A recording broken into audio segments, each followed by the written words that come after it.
Je suis Pascal Loquiec, professeur de droit à la Sorbonne et président de l'Association française de droit du travail et de la sécurité sociale qui rassemble avocats, magistrats, universitaires, syndicalistes ou encore responsables de ressources humaines. J'ai eu l'occasion de réfléchir depuis de nombreuses années aux questions de travail, notamment avec des économistes, des sociologues et des philosophes. L'objectif de mon livre est de redonner de l'attractivité au salariat, notamment pour les jeunes générations.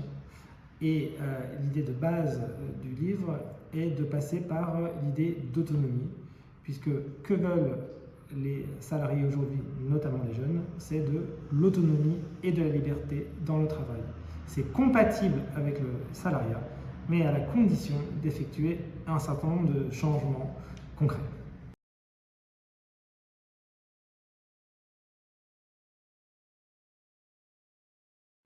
L'autonomie est déjà une réalité pour certains salariés.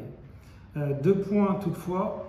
D'abord, l'autonomie au travail doit profiter à tous et pas seulement aux cadres et à certains travailleurs. Deuxièmement, l'autonomie a une face cachée qu'il est indispensable de prendre en compte. La face cachée de l'autonomie, c'est d'abord le travail aux objectifs. Vous travaillez où vous voulez, quand vous voulez, mais vous devez produire tel résultat à telle date. La face cachée de l'autonomie, c'est aussi la surveillance. Vous travaillez où vous voulez, quand vous voulez, mais vous savez que vous êtes surveillé, qu'on peut potentiellement lire vos mails à tous les instants, vos SMS, et que l'on sait potentiellement où vous êtes à chaque moment, parfois même en dehors de votre temps de travail. Par exemple, certains employeurs sont en capacité de lire en temps réel ce que le salarié est en train d'écrire sur son ordinateur, et on commence à voir dans d'autres pays, mais ça va arriver en France, des salariés qui ont des puces sous la peau et qui permettent de les géolocaliser à tout moment. Officiellement, c'est pour permettre d'ouvrir un ordinateur, d'accéder à la cafétéria, mais cela permet, on le sait très bien, de les pister où qu'ils se trouvent. Il y a là un risque à la fois pour la vie personnelle des salariés et pour leur santé mentale.